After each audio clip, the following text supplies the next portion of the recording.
This is my true story. I spent 50 years building a life and a business so my son would never struggle.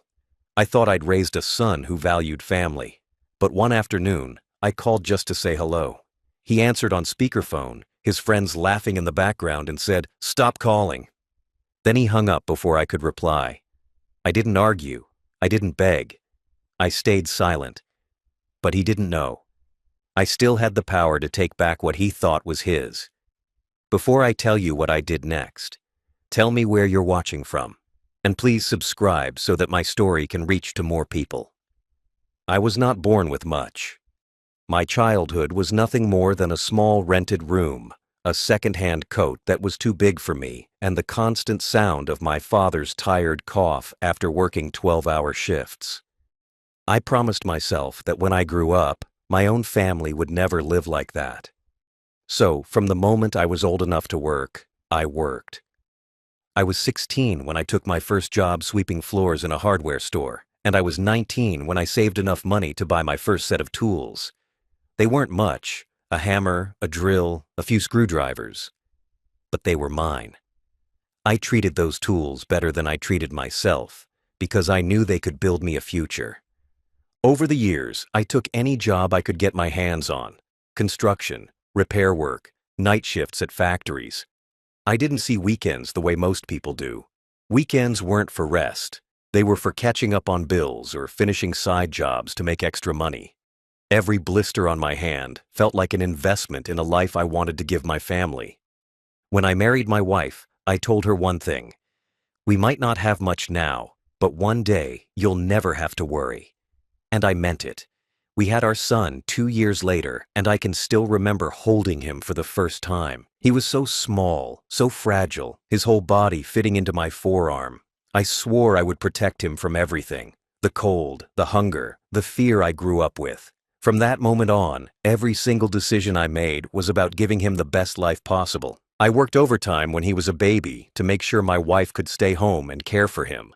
I skipped meals so there would be more food on the table for him. I patched my old boots instead of buying new ones so we could afford his school fees later. And I didn't complain. Not once. Years passed, and I began to dream bigger. I didn't want to just work for someone else forever. I wanted something that would be mine, something I could pass down. That dream became reality the day I opened my own business. It wasn't a grand opening with balloons or music. It was just me, a rented workshop, and a sign I'd painted myself. The first few months were hard. Some days I'd work 12, 14, even 16 hours just to make enough to pay rent and keep the lights on. But slowly, things changed. I gained customers. People started recommending me. My work spoke for itself. And before I knew it, I wasn't just surviving. I was building something real. I ran that business for decades. I poured my soul into it. I knew every customer's name, every order, every problem that needed fixing. I didn't cut corners. I didn't cheat people. That business became my second home, and it provided for everything we needed. It paid for our house. It paid for my son's education. It gave us family vacations, small ones, but meaningful. And as my son grew older, I taught him everything I knew. I brought him into the shop when he was still in school, showed him how to work the tools, how to speak to customers, how to solve problems without losing your temper. I told him, one day, this will be yours, but you have to earn it. And I believed he would. When he went to college, I helped pay for it, even when it meant I had to take on more jobs at night. I didn't want him to graduate with debt. I wanted him to start his adult life with a clean slate. After college, he came back home, and I gave him a place in the business. I didn't put him in the back to sweep floors. I made him my right-hand man. I introduced him to all my clients, taught him about the suppliers, showed him the bookkeeping. I wanted him to know everything, because one day, I planned to step back and let him run it entirely. All those years, I thought our bond was unbreakable. We worked side by side. We shared lunches in the same office I'd sat in for decades. I thought he saw the sweat, the years, the sacrifice. I thought he understood. But maybe I was wrong. Maybe he saw the business as something that just existed, something that was handed to him instead of something built from nothing. Maybe he didn't see the nights I came home too tired to eat, Or the winters where my hands were cracked and bleeding from the cold, or the countless moments where I put his needs above my own. Still, I never doubted him. I always thought, he's my son. Blood is blood. He'll take care of me when I'm older. I didn't need riches. I didn't need gifts. I just wanted respect. I wanted a phone call now and then to ask how I was doing. I wanted to know that if I needed help, I could count on him the way he had always counted on me. But as I would later learn, years of sacrifice don't guarantee years of gratitude. Sometimes, the more you give, the more people take, until they forget you ever gave at all. By the time I reached my late 60s, my body had started to slow down, but my mind was still sharp. I could still walk into that shop and tell you exactly where every tool, every bolt, and every order was without looking at a list. But my knees ached, my back protested when I bent too long, and some mornings it took me an hour just to get moving. I wasn't the same man who could work from sunrise to midnight anymore. I knew I had to start thinking about the future, and in my mind, there was never a question about who that future belonged to. It was my son. Always my son. I had built everything with the idea that one day he would take the keys from my hands and carry it forward. I didn't want to sell it to strangers. I didn't want it to vanish when I was gone. I wanted it to stay in the family, as a legacy. I remember the day I told him I was ready to step back. It wasn't an emotional speech or a grand announcement. We were sitting in the office, a stack of invoices between us, the smell of machine oil in the air. I looked at him and said, "I think it's time. You've learned everything you need to know. From now on, this place is yours to run." I expected a smile, maybe even a hug. Instead, he just nodded, almost like it was no surprise. At the time, I didn't think much of it. Maybe he was just processing. I told myself he was probably overwhelmed. We went to the lawyer's office the following week. I signed the documents that transferred day-to-day control to him, but I kept a portion of ownership, not because I didn't trust him, but because it was smart business to keep some oversight in case something went wrong. I didn't think it ever would, but after a lifetime of working, you learn to keep a safety net. He didn't question it. I told him, "This is your future. Take care of it like you would take care of family." He looked me in the eye and said, "Of course, Dad." Those words meant something to me. I believed them. For the first few months after handing it over, I still came by the shop a few days a week. Not to interfere, just to be there if he needed advice. I stayed in the background, letting him deal with customers, suppliers, and staff. I thought it was important for him to build his own authority. When he did ask for help, I was there instantly. If a supplier gave him trouble, I'd make the call. If a customer was unhappy, I'd handle the situation. I thought we were still a team, even if I was letting him lead. I also gave him something I never had when I started: a debt-free business. No loans, no unpaid bills, no overdue rent. Every machine was paid for, every account in good standing. He was stepping into a position most people could only dream of, and I was proud of that. Proud that I could give him a foundation I never had. But even in those early months, I noticed small changes. He didn't ask me to lunch as often. The conversations we had used to be about the future, about plans and dreams. Now they were short, about sales numbers or delivery delays. When I called, sometimes he wouldn't pick up right away. Sometimes hours would pass before he returned my call. I brushed it off at first, told myself he was busy. I knew running the business could be demanding. I'd lived that life for decades, so I understood. Still, there was something different in his tone, a kind of impatience that hadn't been there before. If I gave advice, he'd listen, but I could see in his eyes that he didn't really want it. He thought he had it all figured out. I remembered when I was young and thought I knew everything too. I hoped it was just that, the arrogance of youth, something that would fade with time. I didn't want to admit it, but part of me missed being needed. When you've spent your whole life providing, guiding, and fixing problems, it's hard to suddenly step back and be told, "We've got it from here." I wanted him to succeed, But I also wanted him to remember that the reason he had this success was because I had carried it on my back for years before he ever set foot in the office. I kept telling myself, he's my son. He'll remember. But with every passing week, I felt that memory slipping from him. The respect, the gratitude. It was quieter now, almost invisible. Looking back, I think that was the start of the distance between us. Not a fight, not a betrayal in one sudden moment. Just a slow drifting apart, the kind that creeps up on you until you wake up one day and realize you're speaking to someone who no longer sees you as the man who built their world, just as someone who's in the background of it. At first, I told myself nothing was wrong. Families go through seasons. Sometimes you're close. Sometimes life pulls you in different directions. But the weeks after I stepped back from the business had a different feeling. It wasn't just that my son and I weren't talking as much. It was the tone, the weight behind every word, the way conversations ended faster than they started.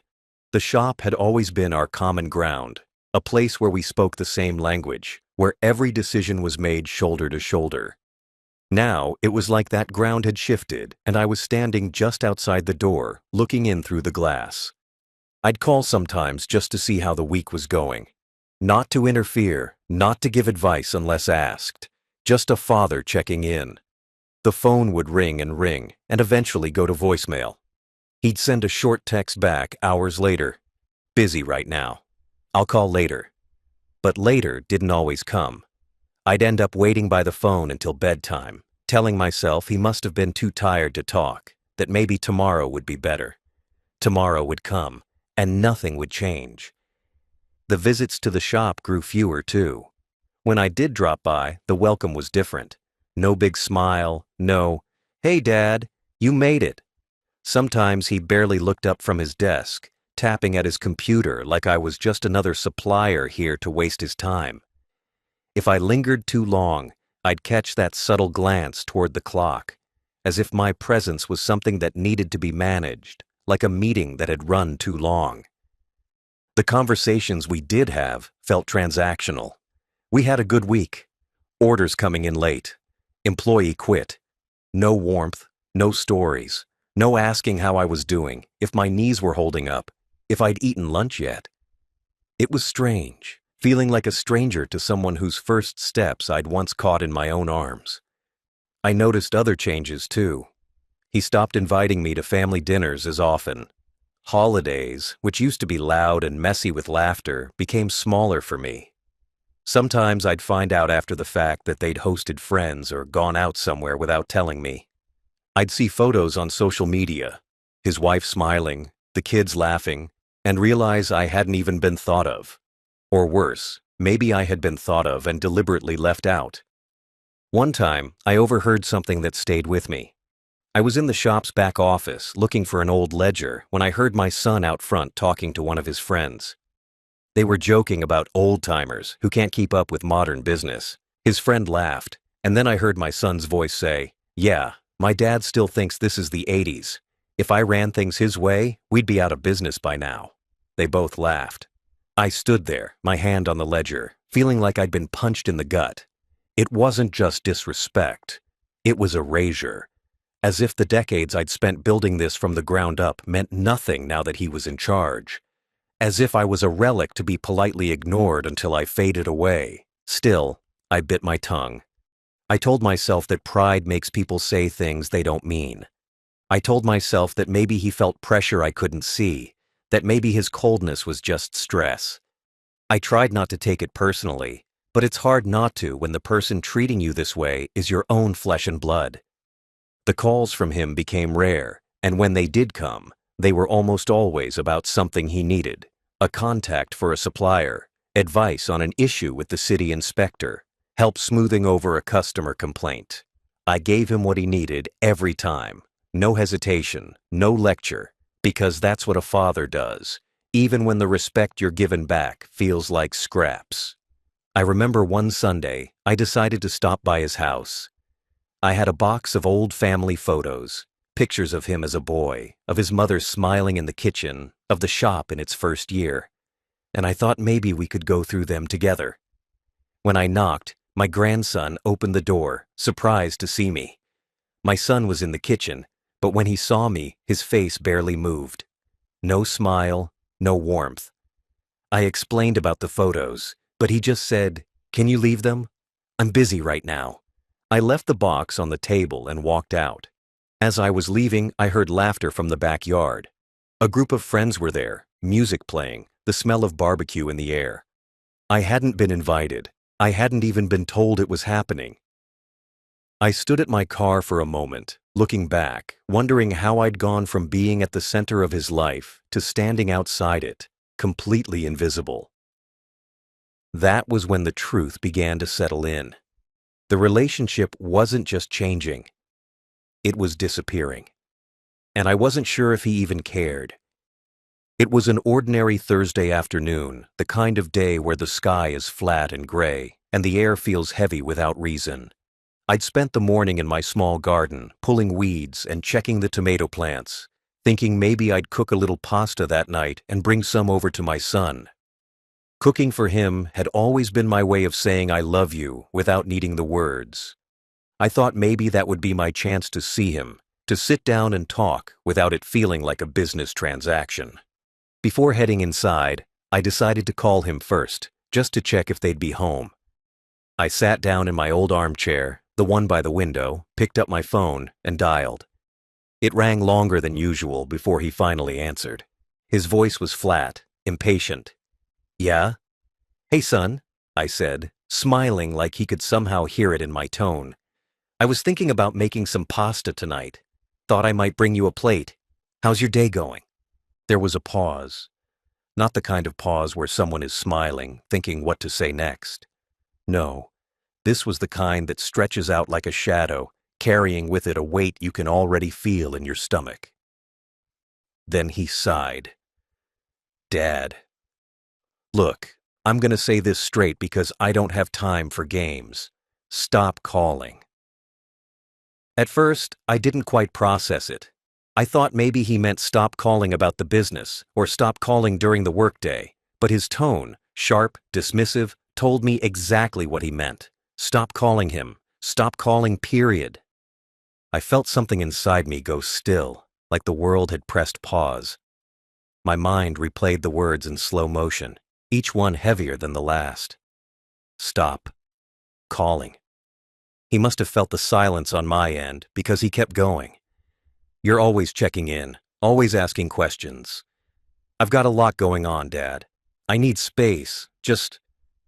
I'll reach out if I need something, okay?" If I need something. Not if I miss you, not if I want to talk.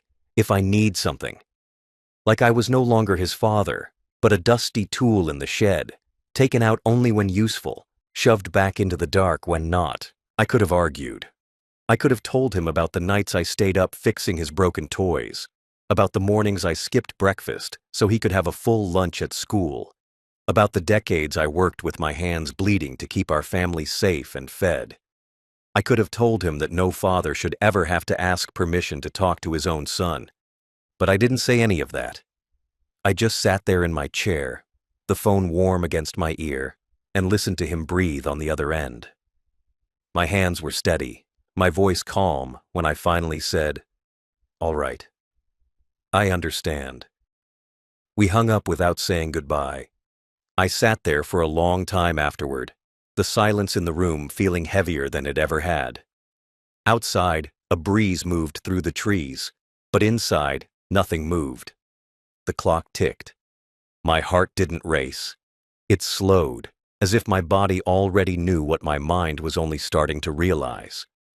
I looked across the room at the framed photograph on the wall, the two of us on the day the shop first opened. He was just a boy in that picture, grinning ear to ear, his small hands clutching a ribbon we'd cut together. I remembered telling him that day, "One day this will be yours," and it had been his, until that moment. I thought of all the times I'd defended him when others doubted his work ethic, of all the loans I quietly paid off so his credit would stay clean, of all the nights I lay awake worrying about his stress, thinking I should do more to help, even when it meant sacrificing my own comfort. Now, he couldn't even stomach the sound of my voice. I knew then that something had broken, not in anger, not even in disappointment, but in clarity. The kind of break that doesn't happen in a single instant, but comes after years of small cracks, each one ignored until the structure finally gives way. I didn't cry. My chest felt hollow, like the wind could blow right through me, but I didn't cry. There's a point where sadness turns to something colder, something sharper. That's where I was now. The pasta idea was gone. Instead, I stood up, turned off the stove, and sat back down in my chair. I watched the light fade from the window, my hands folded in my lap, and I thought, really thought, about what my son had just told me. He wanted space. He wanted distance. And maybe, just maybe, I'd give him exactly what he asked for. But not in the way he imagined. That night, the house felt like a stranger's. I moved from room to room, touching objects I'd owned for decades. The wooden desk I'd built by hand, the clock that had hung in the same spot since before my son was born, the photographs in their fading frames. And every single one felt heavier than usual, as if each carried the weight of a question I didn't want to answer. I didn't turn on the TV. I didn't read. I didn't even make tea. I just sat in the armchair by the window, the one that still had the faint smell of sawdust from years of me coming in after work and collapsing there with aching legs. Outside, the street was quiet except for the occasional car. Inside, the silence had teeth. It bit at the edges of my thoughts until there was only one thing left to think about. His words. Stop calling. It's strange how 4 syllables can rearrange your understanding of an entire lifetime. I thought about the years when my son was small, when a single scrape on his knee could bring him running into my arms, trusting me to fix anything. Back then, my voice was comfort, not intrusion. My calls, whether across the yard or from across town, were the sound of home. Somewhere along the line, that had changed. Not suddenly, not violently, but slowly, like a rope fraying strand by strand. I'd ignored the signs, the rushed conversations, the birthdays that turned into quick handshakes instead of long dinners, the way his face tightened whenever I asked too many questions about his life. I told myself it was normal, that sons grow up, get busy, have their own worlds to run. I told myself the distance was just life. But tonight, in the quiet, I stopped telling myself those things. Tonight, I admitted the truth. He didn't want me in his life unless I was giving him something. And the cruelest part? I'd given him more than anyone else ever had. I leaned back in the chair, my hands resting on my knees, and let the memories come. The early mornings in the shop, the sound of the metal shutters rattling up, the smell of coffee brewing before sunrise. I saw myself teaching him how to balance the books, how to negotiate a deal, how to shake a man's hand with enough firmness to mean business, but enough warmth to mean trust. I remembered the pride on his face the first time he made a big sale on his own. I remembered thinking, he's ready. He can do this. And I'd believed it so much that I signed over almost everything. Almost. Because the truth was, I'd always kept one small piece of the business in my name. Not because I didn't trust him, I told myself it was just for legal safety, a precaution in case of emergencies. But maybe deep down, I knew there might come a day when I'd need that leverage. Maybe I didn't want to admit it, but the part of me that had been burned in life before wasn't willing to put every last coin into someone else's pocket, not even my own blood. I stared at the darkened window, seeing my reflection faintly in the glass. The man staring back looked tired, yes, but not weak. I'd been through wars, not the kind with guns, but the kind with bills, with long winters, with roofs that leaked when there wasn't enough in the bank to fix them. I'd survived things my son couldn't imagine. And here I was, being told I was too much trouble to call. I wasn't going to beg for his attention.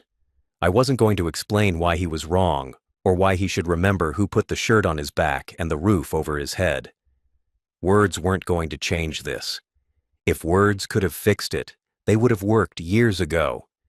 What I needed now wasn't an argument. It was an action. I thought about the business again, about the competitor down the road who'd always eyed our corner lot with interest. I thought about the lawyer I'd known for 40 years, the man who drew up the very first contracts for that shop. I thought about how fast signatures could be written, how quietly papers could be filed, how suddenly a business could vanish from under someone's feet without a single shout or warning. I sat there for hours, letting the idea take shape in my mind. It didn't make me smile. Revenge rarely does. But it did make something inside me settle, like dust finding its way to the ground after a long time floating in the air. By the time the first thin light of morning started to creep through the curtains, I'd made my decision. I would not call my son again. Not to explain, not to warn, not to check in. The next call between us would not be mine. And when it came, because I knew it would be too late. By the time the sun had fully risen, my plan wasn't just a thought. It was a map in my head. Every step was clear. Every name I'd need to call, every paper I'd need to sign, every detail that would have to be airtight. My son thought the business was untouchable now that it had his name on the front door. He thought I had walked away from it entirely, that my role was nothing more than an old man's sentimental attachment. That was his first mistake. When I retired, I didn't just hand over the keys and disappear. I kept a small but crucial stake, 51% voting rights, tucked inside a clause that most people would skim past. It had been my lawyer's suggestion decades ago. Always leave yourself a way back in. I hadn't thought I'd ever use it, but now it was the only thing keeping me from being powerless. I went to my desk and opened the bottom drawer, the one I'd kept locked even after retirement. Inside was a thick, weathered folder, old contracts, deeds, tax forms, and one particularly important shareholder agreement. The paper was yellowed at the edges, but the black ink still stood sharp. My name, right there, above his, majority owner, final decision maker. I sat there for a while, just running my finger over that signature. It wasn't pride I felt. It was something quieter, the kind of calm that comes when you know you hold the match and the gasoline, and all that's left is to decide if you'll strike it.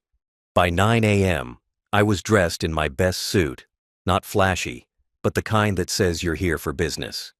Dark gray, pressed, with the same tie I'd worn the day we opened the shop. My cane tapped against the hardwood floor as I walked to the front door, a slow and steady rhythm. I locked the house behind me and stepped into the morning air. The law office was just 3 blocks from the shop.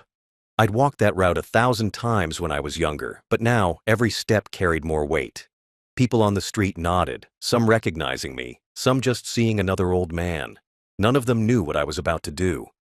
When I walked into the office, the receptionist looked up, her eyes lighting with recognition.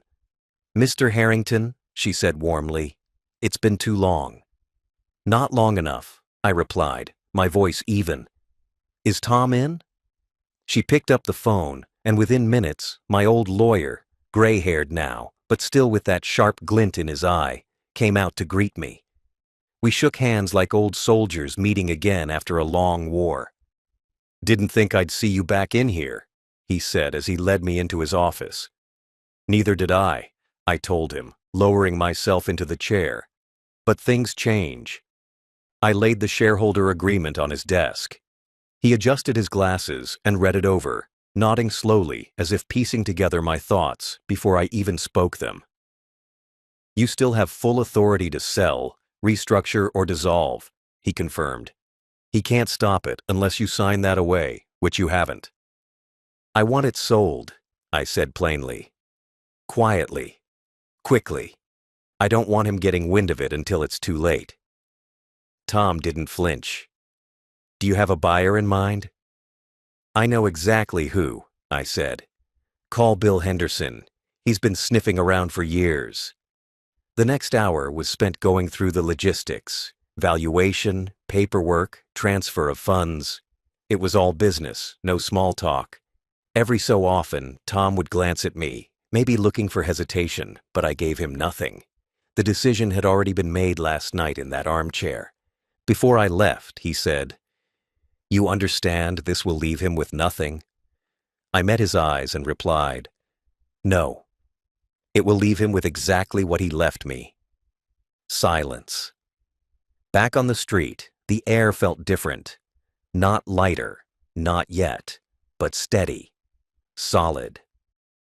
I walked past the shop, not going in, just looking at the front window where my son had replaced my old hand-painted sign with a sleek new one. The gold letters gleamed in the sun, and for a brief moment, I almost remembered the day I'd first put the keys in his hand. The pride, the trust, the hope. Then I kept walking. By the end of the day, Tom had confirmed that Henderson was ready to buy. The offer was more than fair, generous even, and I didn't care if my son thought the price was too low or too high. It wasn't his decision anymore. The sale would be finalized within the week. And I knew, without a doubt, that when the dust settled, the next call from my son wouldn't be a casual check-in. It would be panic, and I would be ready. The thing about revenge is, it works best in silence. No warnings, no confrontations, no raised voices. Just the sound of quiet paperwork being signed in a sunlit office while the other person still thinks the world is steady beneath their feet.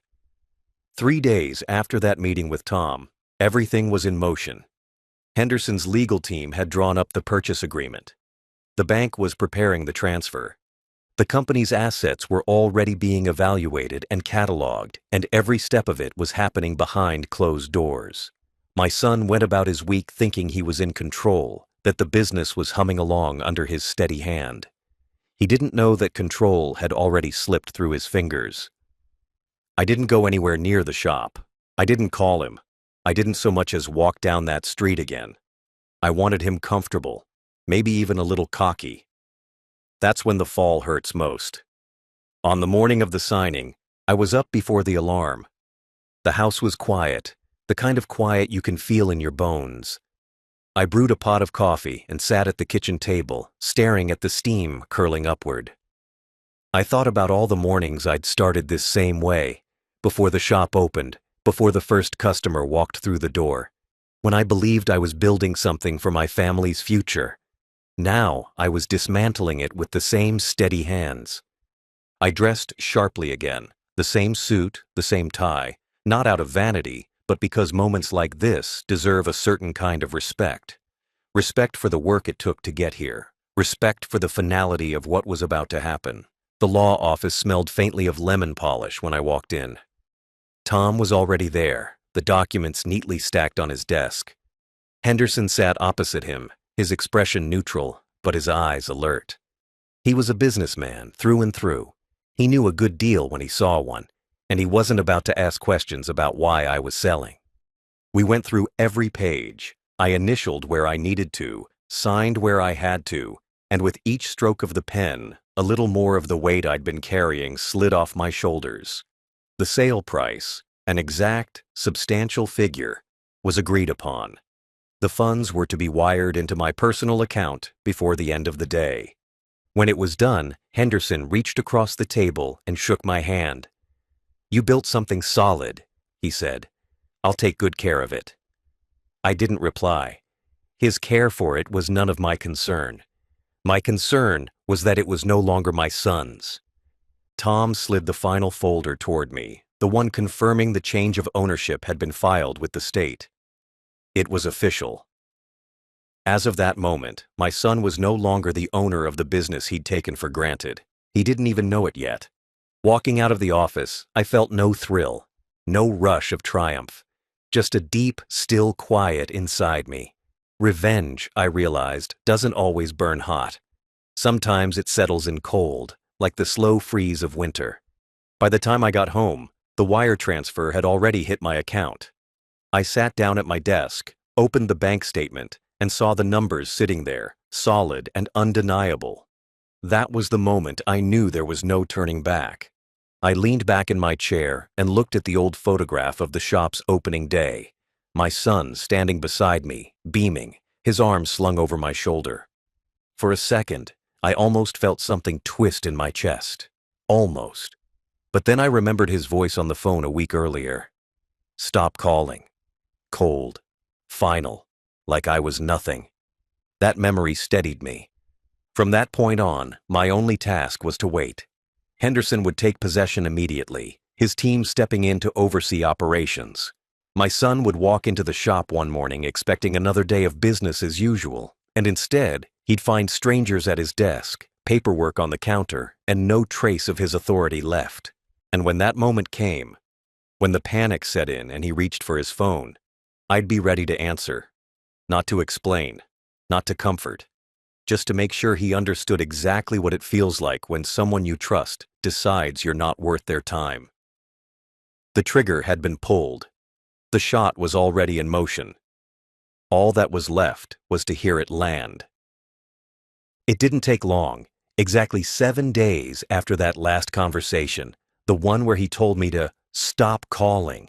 The phone rang, not just once, but over and over. 5 missed calls in the space of an hour. Same number each time, my son's. The first time it rang, I was sitting in my armchair by the window, sipping tea and watching the rain slide down the glass. I let it buzz until it went silent. The second time, I set the phone face down on the coffee table and listened to the muffled vibrations. The third time, I picked it up, just to see his name on the screen, and then set it back down without answering. By the fourth call, I knew the panic was setting in. By the fifth, I decided to answer. His voice was different now, tight, frantic, with that edge people get when the ground has just dropped out from under them. Dad, what happened? He burst out before I could say a word. I got to the shop this morning and there were people there, lawyers. They said the business isn't mine anymore. They said... His words tumbled over each other, breaking apart into ragged breaths. I didn't interrupt. I didn't ask how he was feeling. I let him keep talking because I wanted to hear it all. The confusion, the desperation, the dawning realization that something irreversible had happened while he wasn't paying attention. He kept going. You can't do this to me. This is my livelihood, my only income. How am I supposed to... Dad, please. His voice cracked, the way it used to when he was a boy and didn't get his way. Only this time, he wasn't asking for a toy or extra dessert. He was asking for the life I had just taken from him. I closed my eyes and let the silence stretch for a moment. I could almost see him pacing, running a hand through his hair, staring at the paperwork he didn't understand. Finally, I spoke. My voice was calm, steady, almost quiet enough to make him lean into the phone to hear me.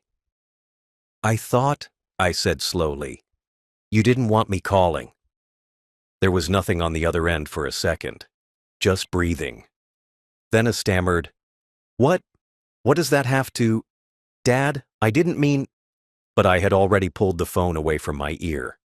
My thumb hovered for a second over the red button, and then I pressed it. Call ended. No goodbye.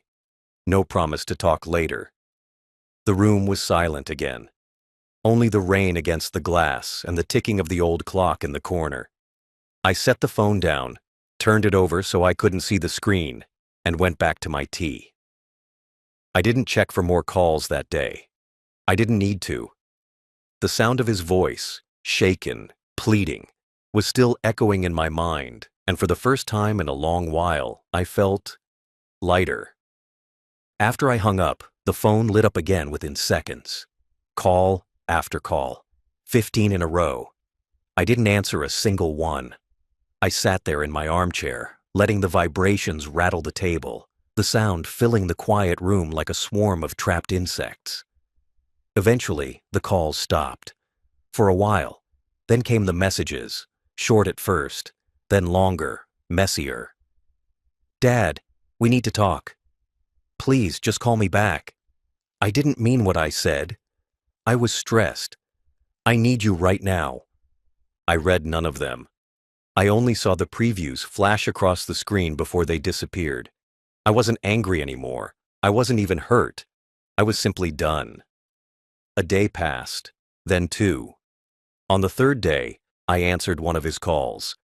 Not because I wanted to, but because I wanted to make sure my final words would leave no room for misunderstanding. When I picked up, his voice burst through the speaker like water through a cracked dam. "Dad! Thank God! Listen, I was wrong, okay? I messed up. I didn't mean to say that. You know I didn't mean it. We can fix this. We can figure something out. You just have to—" I waited until his sentence broke into stammering. Then I spoke. "I gave you everything I had," I said slowly, my voice low and steady. "And you told me to stop calling. So I stopped." Silence. No breath. No reply. Just that dead, empty pause that follows when someone finally understands the truth and realizes there's nothing they can say to change it. Then I hung up. And that was the last time I ever heard his voice. The days that followed were quiet, the kind of quiet I used to think was lonely, but now felt like peace. I didn't wait for his calls anymore, and I didn't dread them either. I canceled the line he always used to reach me, changed my number, and made sure no one in the family had it except the few who still knew how to knock on a door before they asked for something. I moved my chair closer to the window, where the light came in warm every morning, and I started planting again. Tomatoes, peppers, a row of marigolds just for color. I'd wake early, water them, and sit with my coffee as the sun rose over the fence. I thought about the shop sometimes, not with bitterness, but with a strange fondness, like an old friend I'd lost touch with. The key still sits on my desk, right where I put it the day I walked away. Some days, I pick it up, turn it in my hand, feel the weight of it, the cool metal against my skin. It reminds me that I built something from nothing, twice. Once in business, once in family. One succeeded. The other didn't. I don't hate my son. Hate is heavy, and I've carried enough weight in my lifetime. But I will never let him close enough to wound me again. Love, I learned, is given freely. But respect, that must be earned, and he stopped earning it the moment he told me to stop calling.